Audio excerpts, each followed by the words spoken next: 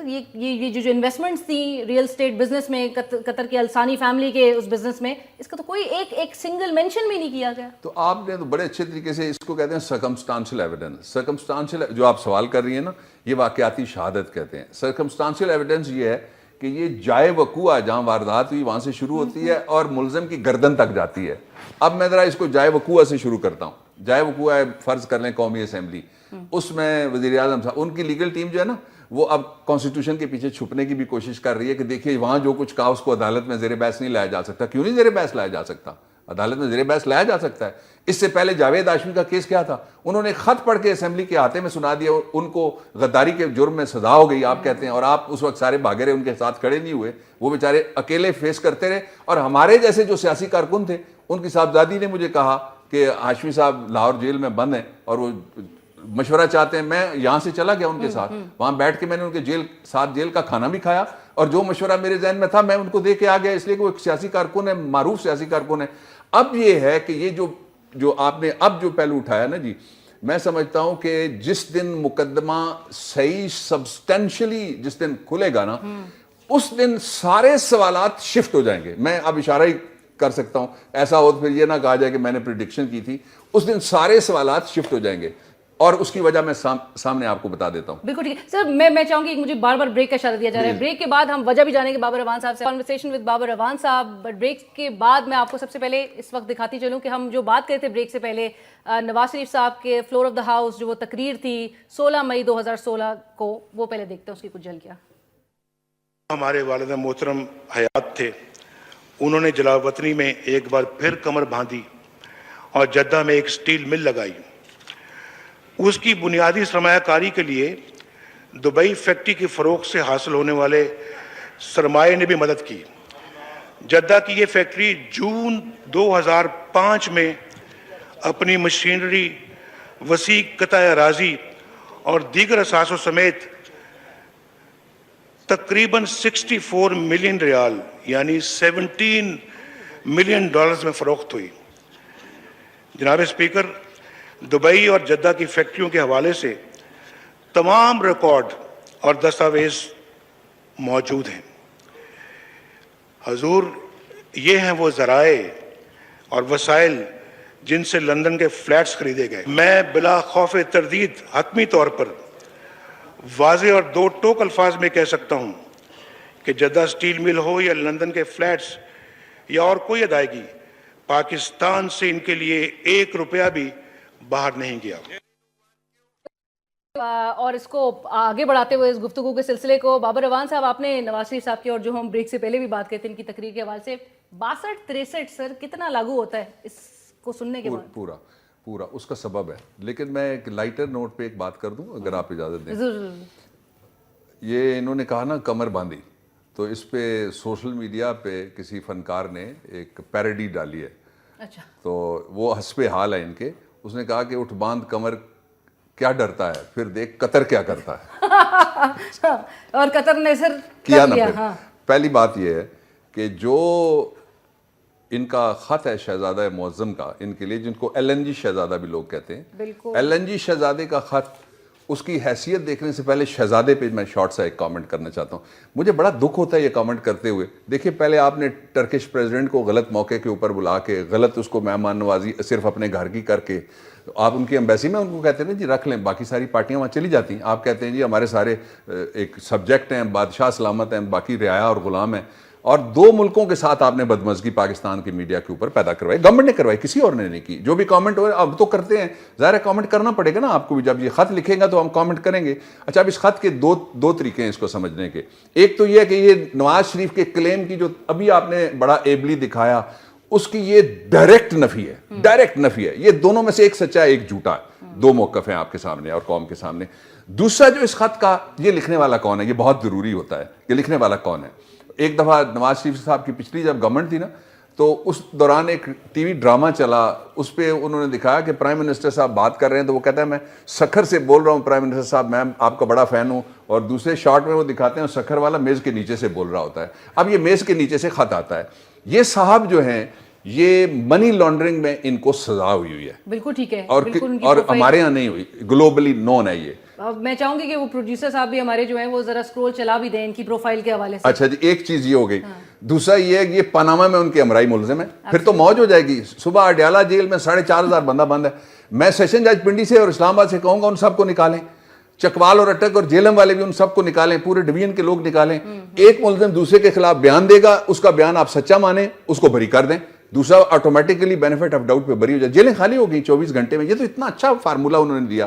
اچھا یہ اگر چیزیں نہ ہوتی تو پھر بھی ایل این جی کدھر جائے گا, ایل این جی کا ٹھیکہ کدھر جائے گا. نواز شریف کو کوئی بچانے نہیں آیا شہزادہ, وہ ایل این جی بچانے آیا ہے شہزادہ. 40 سال کے لیے پاکستان میں نہیں دنیا میں کہتے ہیں سب سے مہنگی, ڈبل ریٹ سے بھی زیادہ جو خریدی گئی ہے. اور اگر میں غلط کہتا ہوں تو وہ میڈم کے پروگرام میں کل جو وزیر نہ گیس اور نہ تیل ہے وہ کل لے آئے یہاں بیٹھ کے اور آپ کو دکھا دیں. میں کل شام آ کے معذرت کر دوں گا, یہ بڑا سستا معاہدہ ہے. معاہدہ تو دکھائیے نا قوم کو. آپ قومی اسمبلی میں نہیں دکھا رہے, سینٹ میں اپوزیشن نے شور ڈالا, جو تھوڑی اپوزیشن کرتے ہیں, میں فرینڈلی اپوزیشن کی بات نہیں کرتا, شور ڈالنے کے بعد بھی آپ نے نہیں دکھایا. میڈیا سارا چیخ رہا ہے کہ جی آپ وہ لے آئیں, معاہدہ آپ سامنے نہیں لا رہے.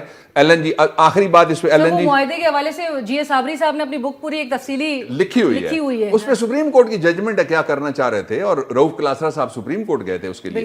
اچھا اگلا جو ایشو ہے وہ یہ ہے نہیں, لیکن مجھے ایک اور چیز بتا دیں کہ اعتزاز احسن صاحب نے کہا کہ اس کی رائٹنگ جو ہے وہ ایسا لگتا ہے کہ یہ پاکستان میں جیسے کسی نے 2 لوگ گئے تھے جی, آپ نکلوا لیجئے نا جی ان کی ٹریولنگ آئٹرنیٹری, آپ کو پتہ لگ جائے گا کہ کون کون گیا, کدھر گیا, کس فلائٹ سے گیا. 2 لوگ گئے تھے, ان میں ایک وکیل صاحب بھی تھے. یہ سارا لکھتا ہے. آپ کو پتہ ہے جب عام آدمی بولتا ہے تو وہ کہتا ہے بابر امان, وہ ظہیر الدین محمد بابر امان شاید ہی کہے, ٹھیک ہے. تو عام آدمی بولے گا تو وہ کہے گا نواز شریف, وہ کہے گا عمران خان, وہ میاں محمد نواز شریف جو خاص پارٹی کے لوگ ہیں وہی کہتے ہیں نا. تو یہ جو پورے نام لکھے ہوئے ہیں القابات سمیت, یہ وہی بتاتے ہیں. اعتزاز کی بات سے میں اتفاق کرتا ہوں, وہ ٹھیک کہہ رہے ہیں. اچھا اس سے امپورٹنٹ چیز یہ رہ جائے گی, میں آپ کو بتا دیتا ہوں. مجھے یہ بتائیے یہ ڈیل کب کی ہے, 80s کی. خط کب آیا ہے, 2016 میں.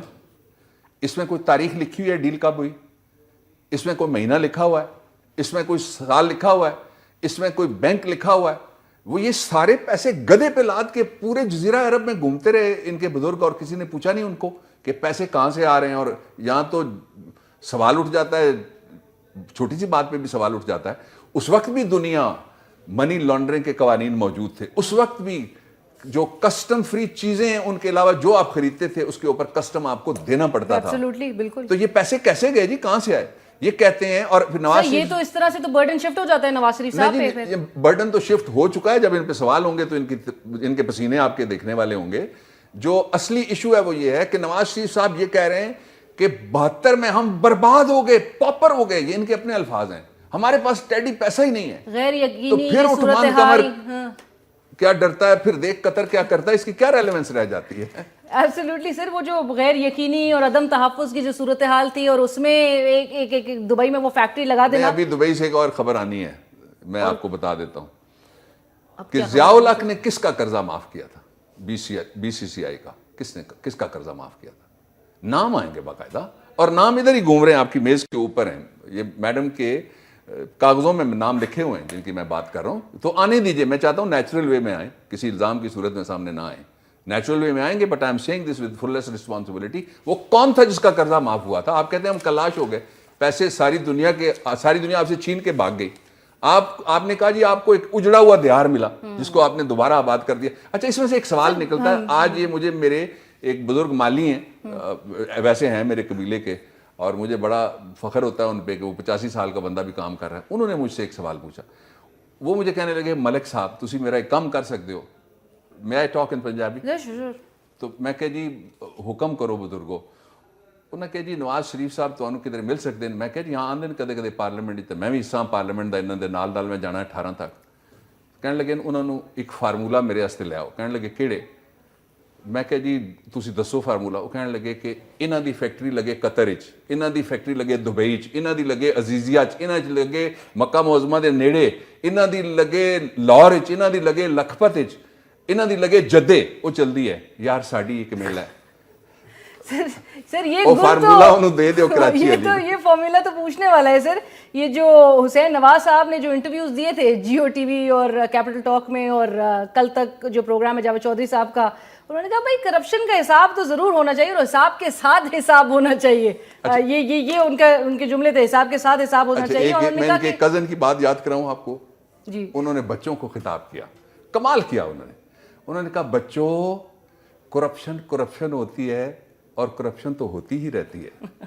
ہاں بالکل. انہوں نے ایک پرپیچول فتویٰ دے دیا قیامت تک یہ ہوتی رہے گی. پاکستان کی تقدیر نہیں ہے کہ حساب سے کرپشن کا حساب لیا جائے، بے رحمی سے حساب لینا چاہیے. سر یہ جو قطری شہزادے کا جو ہم بات کر رہے ہیں، انہوں نے کچھ یہ خبر کیونکہ آئی ہوئی ہے کہ he is ready to come to Pakistan to appear before the court or a commission to be cross examined. اب یہ جو ان کا خط ہے جس کی حوالے سے آپ بات کر رہے تھے، یہ کتنا ایڈمیسیبل بن سکتا ہے اگر وہ آتے ہیں پرسنلی، اور وہ پرسنلی آگے کیا کریں گے سر؟ دیکھیے پہلی بات تو یہ ہے کہ وہاں ہے بادشاہ جس کا میں احترام کرتا ہوں، ان کا اپنا نظام ہے، مجھے کیا اعتراض ہے؟ میں تو اپنے ملک میں اعتراض کروں گا نا، جو نظام اینٹی پیپل ہوگا وہاں میں نہیں کر سکتا. I am alien for them, جس طرح میرے لیے وہ ایلین ہے، شہزادہ ہے یا کوئی بھی اور ہے.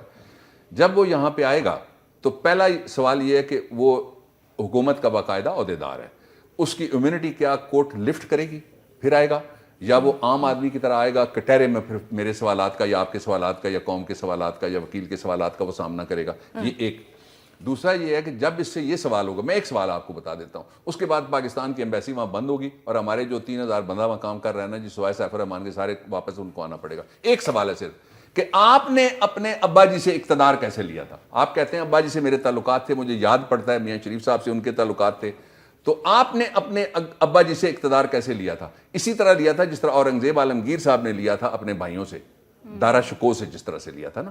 انہوں نے بھی اپنے ابا جی سے زبردستی اقتدار لیا ہوا ہے. میں کہتا ہوں پاکستان کی گورنمنٹ ظلم کرے گی پاکستان کے خلاف. پہلے ہی دبئی میں مودی کا 50,000 بندوں کا جلسہ ہو چکا ہے ہمارے خلاف. وہ ملک جو اپنے علاقے میں خود اپنا جلسہ نہیں کرتے، انہوں نے مودی کے جلسے میں شہزادے بٹھائے اور تالیاں بجا کے ہمارے منہ پہ چماٹے مارے. مجھے ان سے کوئی غرض نہیں ہے، وہ جو مرضی ہے چاہے کریں، میں اس کے باوجود ان کا احترام کرتا ہوں. یہ جلسہ کروانے والے کون ہیں جی؟ اس کا ہمیں کوئی پتہ لگانا ہے یا نہیں پتہ لگانا؟ اور آپ ایک اور جلسہ کروانا چاہتے ہیں اب قطر میں کہ جب وہ شہزادہ یہاں پہ پاکستان میں آ جائے گا، ظاہر ہے اگر میں وکیل ہوں میں نے تو نہیں لحاظ کرنا شہزادہ یا بادشاہ. آپ وکیل ہیں، آپ نے نہیں لحاظ کرنا، آپ نے تو اپنے کلائنٹ کو دیکھنا ہے نا. سر ان سے سوال کیے جائیں گے کہ کون سے ریل اسٹیٹ پروجیکٹس تھے جس میں ان کی انوالومنٹ تھی جو یہ مل کے لگائے گئے تھے، اور کون تھے وہ بینکرز، کہاں ہیں وہ bank statement, third party contracts? About a dozen, one less than a dozen projects ایسے ہیں جس میں ان کے فرنٹس مین بھی ہیں، ان کا اپنا ذکر ابھی بھی موجود ہے. ایک ہے سندھ کا، میں اشارتاً کہہ دیتا ہوں، وہ واحد پروجیکٹ ہے بجلی کا جس میں اپ فرنٹ ٹیرف ہی نہیں لگایا نیپرا نے، پوچھ لیجئے جی. اور اس میں پھر دیسی جو ہمارے لاہوری شہزادے ہیں ان کے بھی نام آ جائیں گے. اس لیے میں سمجھتی آپ کیا کر رہے ہیں پاکستان کے ساتھ؟ مودی آپ کے گھر آئے، ہم آپ کا کچھ نہیں بگاڑ سکے. را کا جو چیف تھا آپ کے گھر چلا گیا، آپ کے مہمان تھے، ہم آپ کا کچھ نہیں بگاڑ سکے.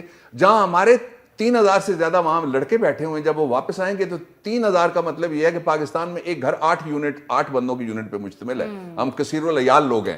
تو آپ کیوں ظلم کرنا چاہتے ہیں جو کویت میں ہمارے ساتھ جنگ کے دوران ہوا تھا؟ سر بالکل سر، اگر یہ ظلم کیا جا رہا ہے تو اس پر جو ظلم اور جو دیکھنے میں آ رہا ہے، حامد خان صاحب نے جو معذرت کی اب اس کیس کو آگے لے کے جانے میں، لیڈ کرنے کے لیے، ایک مجھے بریک کا اشارہ دیا جا رہا ہے، بار بار میں بریک کی طرف چلوں ہوئے. سر ہم بریک سے پہلے ہم بات کر رہے تھے اور میں چونکہ وہ کوٹ کر رہی تھی بریک کے دوران کہ نواز شریف صاحب جو اپنے تقریر میں کہتے ہیں کہ بھائی جو تمام معاملہ ہے بدعنوانی کا، اختیارات سے ناجائز فائدہ اٹھانے کا، کک بیکس کا، ٹیکس چوری کا، یہ تمام اس کی اصل حقائق اور کہانی جو ہے، اور جو افراد ملوث ہوتے ہیں ان کی اصل چہرہ بھی جو ہے وہ سامنے آ جائے گا عوام کے. یہ معاملہ اب یوں ختم نہیں ہوگا، بات چلی ہے تو دودھ کا دودھ پانی کا پانی ضرور ہوگا. بٹ ہم جس طرح سے بات کر رہے تھے سر، یہ معاملے میں عدالت نے، اور میں حامد خان صاحب کے حوالے سے ضرور پوچھنا چاہوں گی، انہوں نے ایکسکیوز کی ہے. اعتزاز احسن صاحب پی ٹی آئی سے خود رابطہ کر رہے ہیں اور خبریں اس طرح سے آ رہی ہیں کہ وہ گر بتا رہے ہیں، وہ ان کو وہ امپورٹنٹ پوائنٹس بتا رہے ہیں. تو کیوں ایسی نوبت آ رہی ہے؟ And since you are also part of that legal team, کیوں نہیں وہ اس ڈائریکشن کے ساتھ چل رہے ہیں آگے؟ پہلے جو نواز شریف صاحب کے جتنے بھی فرمودات اور ارشادات عالیہ اور اقوال زرعی ہوتے تھے وہ پاناما سے پہلے تو کچھ لوگ مانتے تھے. اب دوسری بات ہو گئی ہے. اب اب نواز شریف صاحب کو تقریر لکھنے والا یا بدلنا پڑے گا یا ٹکرز والا بدلنا پڑے گا یا میڈیا ٹیم اس کو باہر نکالنا پڑے گا اپنی چارپائی کے نیچے سے اور اس کو میدان میں آپ کا میرا کسی اور کا مقابلہ کرنے کے لیے بھیجنا پڑے گا. اچھا دوسرا جو جہاں تک لیگل ٹیم کا تعلق ہے کہ کچھ مشورے دے رہے ہیں اور کچھ یہ ہو رہا ہے, میں سمجھتا ہوں کہ بہت ساری اسپیکولیشن بھی ہے. آپ کو you are part of the media industry, speculation کی ایک ریس لگی ہوئی ہوتی ہے کہ میں تازہ سے تازہ چیز نکالوں اور اس میں اسپیکولیشن کو اگر چھوڑ دیا جائے تو یہ میں نہیں سمجھتا کہ عمران خان صاحب اور پی ٹی آئی اتنے اناڑی ہیں. میرے وہ کلائنٹ ہیں, 3 سال ہے اور مجھ سے مشاورت ہوتی ہے آج سمیت ہوتی ہے, لیکن یہ کہنا کہ فلانا بڑا تیز ہے فلانا یہ ریلیونٹ چیزیں نہیں ہیں اس وقت. اس وقت یہ ہے کہ پاکستان کو ایک کراس روڈز کے اوپر کھڑا کر کے اللہ تعالیٰ نے ایک موقع دے دیا ہے کہ ہم ملک میں اکاؤنٹیبلٹی اور ٹرانسپیرنسی کا نظام لا سکتے ہیں. ابھی آپ سے میں پوچھ رہا تھا تو آپ نے جب مجھے بتایا ناردرن ایریا کا اور آپ کی I know your family very well, میں تو اسٹوڈنٹس لائف سے وہ علاقے میں نے اتنے دیکھے ہوئے ہیں, وہاں یاسین جیسی جگہ بھی میں گیا ہوا ہوں. میں یہ کہہ رہا تھا میں کہنا چاہتا ہوں کہ اگر ان علاقوں کے فاٹا کے, بلوچستان کے, جی بی کے ہومس 1/4 1/3 بھی لوگوں پہ لگ جائے نا تو یہ جنت ہے پوری کی پوری. اور وہ پیسہ جاتا کدھر ہے؟ وہ غریب آدمی کیا کرتا ہے؟ وہ مسجد میں سے جوتی چراتا ہے غریب آدمی, آپ کے دفتر کے نیچے لگی ہوئی جو ٹوٹی ہے نا وہ کھول کے بھاگتا ہے اور جا کے اس کا سگریٹ پیتا ہوگا زیادہ سے زیادہ, وہ پکڑا جاتا ہے. اب جو حسن نواز نے جو ہارڈ ٹاک انٹرویو میں جو کہا تھا 1999 میں, تو انہوں نے کہا تھا, ان سے سوال کیا گیا تھا ٹم سیباسٹین کی طرف سے, اور انہوں نے بولا کہ بھائی آپ کا اور باقی عوام کا جو لائف سٹائل ہے وہ کیا ایک جیسا آپ کو دکھتا ہے؟ تو وہ کہتے ہیں ایک جیسا ہے ہمارا تو لائف سٹائل, مطلب I don't think it's any different. That's what he said and I would want کہ اگر ہم چلا بھی سکے ان کی وہ کلپس جہاں پہ ان سے پوچھا جا رہا تھا کہ جی آپ کے فادر کے منی لانڈرنگ کے حوالے سے جو ایلیگیشنز ہیں, are you aware of it? And he said I am completely ignorant, اور یہ تمام چیزیں. یہ جو سر جو میں یہ کہہ رہی ہوں کہ یہ کیس کو کس طرح سے, مطلب پی ٹی آئی اگین وہی والی بات ہے جو میں نے آغاز کیا تھا جس بات کا کہ سر بڑا یہ پیناما کا, اور یہ چونکہ یہ ایک نیشنل انٹرسٹ میں ہوگا یہ اس کیس کو آگے چلنا, اور عوام اس سے چاہتی ہے کہ اس کو کنکلوژن کی طرف آنا چاہیے. بٹ سر یہ اس میں کنکلوژن کی طرف اس کو کس طرح سے لے کر آیا جائے گا جب عدالت بار بار کہہ رہی ہے, اور پھر عدالت نے ایک سوال یہ بھی اٹھایا ہے جو کہ بینچ کی طرف سے اٹھایا گیا ہے وہ سوال, اور جسٹس کوسا نے کہا کہ کیا کوئی انسٹیٹیوشن, کوئی ادارہ ہے جو کہ انویسٹیگیشنز کر رہے ہیں regarding Panama leaks, whether they have conducted any investigations or not? تو ہمارے ادارے کیا کر رہے ہیں سر؟ میں بتا دیتا ہوں آپ کو کیا کر رہے ہیں, اور جو جواب گیا میں اسی سے بتاتا ہوں, میں باہر نہیں جاتا. لیکن اس سے پہلے جو پرائم منسٹر صاحب کے بیٹے نے کہا نا, چھوٹے بیٹے نے, کہ ہاں جی لوگوں کی زندگی ویسے ہی گزر رہی ہے جس طرح ہماری گزر رہی ہے, تو میں سمجھتا ہوں کہ اس نے بالکل ٹھیک کہا ہے. جب اس کے والد صاحب کے سمدھی ان کو یہ بتایا گیا کہ دال اتنی مہنگی ہو گئی ہے کہ لوگ دال نہیں کھا سکتے, ان کو یہ پتہ نہیں کہ پاؤ دال میں لوگ پانی کتنا ڈالتے ہیں اور اس میں روٹی مرچوں والی ڈبو کے کھاتے ہیں, اور پانی پینے کے لیے ان کے پاس صرف ہوتا ہے, اور وہ بھی گندا پانی ہوتا ہے ملک میں. اس نے کہا ایک مرغی کیوں نہیں کھاتے, آپ کو یاد ہے؟ بالکل. دوسرا وزیر اعظم نے کہا کہ کھانے پینے کی اشیاء تقریباً کوئی بابا آدم علیہ السلام کے زمانے کے فوراً بعد جو پہلی حکومت جمہوری بنی تھی اس کے ریٹ کے برابر چلی گئی ہے. ساتھ انہوں نے مثال دیا, اور پیچھے وہ 15 دفعہ پوچھ رہے تھے کہ بتاؤ میں آلو کی بات کروں یا پیاز کی بات کروں, پھر انہوں نے آلو اور پیاز کا جو ریٹ بتایا وہ آپ لوگوں نے کمپیئر کر کے بتایا. دیکھیں نا جی ان کی زندگی اور ہماری زندگی اسی طرح کی ہے. اچھا جب اس طرح کی کوئی زندگی میں چلا جاتا ہے نا تو اس کے لیے ارریلیونٹ ہو جاتا ہے, وہ اپنے حصار میں زندہ رہتا ہے, اپنے کوکون محل کے اندر زندہ رہتا ہے. اب آ جائیے ادارے کہاں, ادارے کچھ نہیں کر رہے. 5 ادارے ہیں جو کرمنل انویسٹیگیشن کی اکنامک کرائم میں کرنے کے ذمہ دار ہیں. 5 ادارے ہیں. 47 میں پہلا ادارہ بنا, آخری ادارہ 1999 میں بنا. پہلے ادارے کا میں نام آپ کو بتا دیتا ہوں, وہ پریونشن آف کرپشن ایکٹ کے نیچے وہ ہے ہی, اس کو کہتے ہیں 1947 کا, انگریز کے زمانے کا. جو آخری ادارہ ہے وہ ہے نیشنل اکاؤنٹیبلٹی بیورو. درمیان میں 75 میں ایف آئی اے ایکٹ 1975 میں بنی. پھر ایک کرائم ونگ ہے, ایک اسپیشل انویسٹیگیٹنگ یونٹ ہے, ایک ایف بی آر ہے. جنہوں نے جواب جمع کرائے ہیں نا جی, انہوں نے پتا ہے کیا جواب, میں ایک خبر آپ کو دے دیتا ہوں. جس دن پردہ اٹھے گا نا جی, جب جوابات پہ آئے گا تو کچھ ڈاکیومنٹس ایسے سامنے آئیں گے جو ریئلی سرپرائزنگ ہوں گے. یہ میں آپ کو بتا دیتا ہوں, میں نے ڈاکیومنٹس اس طرح دیکھے اور آج شام کو ہی دیکھیں, اس لیے میں آپ کو بتا رہا ہوں. ہاں جی, سرپرائزنگ ہوں گے کہ کس طرح سے انویسٹیگیشن کو سبوٹاج کیا جا رہا ہے. میں یہ کہنے کے بعد میں واپس چلتا ہوں آپ کے سوال کی طرف. آپ کے سوال کے جواب میں انہوں نے سپریم کورٹ میں لکھ کے دیا کہ ہم نے ابھی تک تو کچھ نہیں کیا, کسی نے بھی کچھ نہیں کیا ہوا جی. یعنی ان کو پتہ ہی نہیں ہے کہ ملک لٹ گیا ہے, ان کو پتہ ہی نہیں ہے کہ ہم برباد ہو گئے, ان کو پتہ ہی نہیں ہے کہ ہمارا امیج ٹارنش ہو گیا. ہمیں لوگ کوئی 178 نمبر پہ رکھتا ہے اور کوئی ہمیں 193 نمبر پہ, کوئی 123 نمبر پہ رکھتا ہے ٹرانسپیرنسی اور اکاؤنٹیبلٹی. بڑا سوال عائد ہوتا ہے سر, گزشتہ حکومتوں نے کیا کیا ان اداروں کی مضبوطی کے لیے؟ باتیں تو ہم لوگ بہت سنتے تھے. یہ لندن عمران خان صاحب اتنی اہم کیس کی, اور ان کے کہنے پہ یہ کیس عدالت میں گیا ہے, ان کے پش کرنے سے اگر یہ کیس گیا ہے تو سر وہ لندن کس لیے گئے ہیں؟ اور وہ جو بریف کیسز کی بات ہوتی تھی ہمیشہ ایویڈنسز وغیرہ کی, اب وہ کوئی ایویڈنس لینے کے لیے گئے ہیں؟ نہیں جی, کچھ جو مجھے پتا ہے میں آپ سے شیئر کر لیتا ہوں. ان سے میری صبح بھی بات ہوئی, میں پہلے کورٹ میں تھا, میں نے نکلا تو میری بات ہوئی. میں بھی جو ایک ان کی مصروفیت جس کا مجھے پتا ہے, میں بھی وہاں انوائٹڈ ہوں. میرے بھی بڑے دوست ہیں اور ان کی ہمشیرہ کی شادی ہے مینچسٹر میں, اور وہ میرے بچوں کی شادی میں آئے ہوئے ہیں. میں یہاں مقدمات اور اس سارے میں پھنسا ہوا ہوں, اس لیے میں نہیں جا سکا. نبیل چودھری صاحب ہیں لاہور سے, ان کی ہمشیرہ کی شادی ہے. ایک مصروفیت مجھے پتا ہے. Then he has children over there. تو میں سمجھتا ہوں کہ جو کچھ ہے ابھی تو کھلا ہی نہیں ہے, ابھی تو پریلیمنری جس طرح میں نے کہا وہ ہے. اور اس میں ایڈمیشنز, کنفیشنز اور کانٹرڈکشنز, 3 کنٹورز ہیں اس مقدمے کے. پہلے وہ ریکنسائل کریں گے. میں آپ کو لا کا بھی حوالہ دے دیتا ہوں. کیس تو اندر ہی لڑا جائے گا. میں آپ کے دیکھنے والوں کی سیٹسفیکشن کے لیے, پاکستان میں جو آخری قانون میں نے بتایا تازہ ترین ہے, 1999 کا بنایا ہوا قانون, اس کے 9(5) میں لکھا ہوا ہے کہ جب کوئی پبلک آفس ہولڈر ہوگا, اس کے بچے کے پاس, اسپاؤس کے پاس یا ڈیپینڈنٹ کے پاس, اب مریم صاحبہ خود کہتی ہیں میں تو اپنے ابا جی کے گھر میں رہ رہی ہوں اور میری نہ بیرون ملک کوئی جائیداد ہے نہ اندرون ملک کوئی جائیداد ہے. تو اس کا مطلب کیا ہوا؟ ابا جی پہ ڈیپینڈنٹ ہوگی نا, کہ اور بھی کوئی نتیجہ ہم نکال سکتے ہیں. یا ان ادب کے لیے خاتون ہم کہتے ہیں ان کا انحصار اپنے والد محترم کے اوپر ہو گیا, تو اسی کو تو ڈیپینڈنٹ کہتے ہیں. اس کی اور کوئی ڈیفینیشن ڈکشنری بھی نہیں میں بھی کوئی نہیں ہے.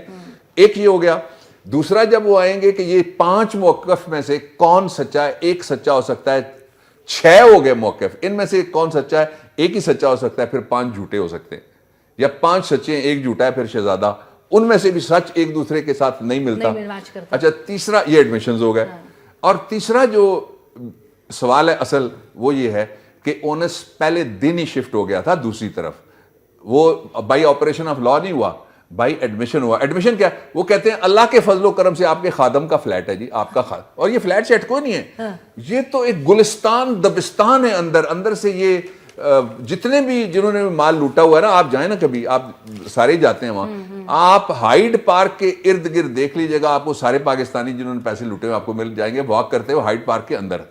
یہ لٹیروں کی منی کے علاقے ہیں, کچھ مخصوص ہیں دنیا میں, جن میں سے ایک یہ جگہ ہے. سر وہ اب ٹریلز اور منی ٹریلز کی جو پی ٹی آئی بات کرتی آئی, وہ اسٹیبلش کرنی ہے وہ چیزیں جن کے حوالے سے عدالت بھی شاید وہی ایویڈنسز کی تلاش میں ہے, اور جو مطمئن عدالت کو کر سکیں. ایک منٹ, میں شہزادے صاحب کے لیٹر کو ہاتھ لگانے کا اعزاز حاصل کروں آپ کے پروگرام میں. سر یہ کاپی سر کی ہر میں شہزادے میں اتنے اچھے لگتے ہیں لیکن مجھے چومنے کو دل چاہ رہا ہے. اس کا وجہ پتہ کیا ہے؟ دونوں جواب شہزادے نے دے دیے, دونوں جواب شہزادے نے دے دیے. شہزادے نے لیٹر بھیجا کس طرح؟ سپریم کورٹ کو اس نے لیٹر نہیں بھیجا. آپ کو یاد ہے جو میمو گیٹ تھا اس میں سپریم کورٹ کو خط آیا تھا, میل سپریم کورٹ کے نام گئی تھی. یہ خط کس کو اس نے دیا؟ ہمارا ایک خوش بخت مقدر کا سکندر وہاں پہ بیٹھا ہوا ہے, جو امبیسڈر جس کو کہتے ہیں, جس کے پاس اس کام کرنے کے علاوہ کوئی کام نہیں ہے, جو یہ نہیں بتا سکتا کہ 2 نوکریاں بھی وہ پاکستانیوں کو کل صبح دلا دے گا یا نہیں. اس نے یہ کام کیا. اچھا سوری, اس کے بعد اس نے دیا اپنے آقا کو, بادشاہ سلامت پاکستان کے میرا سلطان کو, میرا سلطان کی وکلاء کی ٹیم انہوں نے پیش کر دیا, ان کا پروفیشن ہے جا کے. اس میں 2 چیزیں لکھی ہوئی ہیں. وہ کہتے ہیں کہ پیسے جو تھے وہ قطر سے گئے. دبئی والی کہانی کیا ہو گئی؟ جھوٹی. وہ کہتے ہیں کہ پیسے قطر سے گئے تھے. ایک بات, یہ تو سورس آف منی آ گیا نہیں, ٹھیک ہے. دوسرا وہ کہتے ہیں کہ یہاں سے یہ پیسے سیدھے گئے اور سیدھے جا کے ایک سوئے ہوئے بچے کے اوپر چھت پھٹا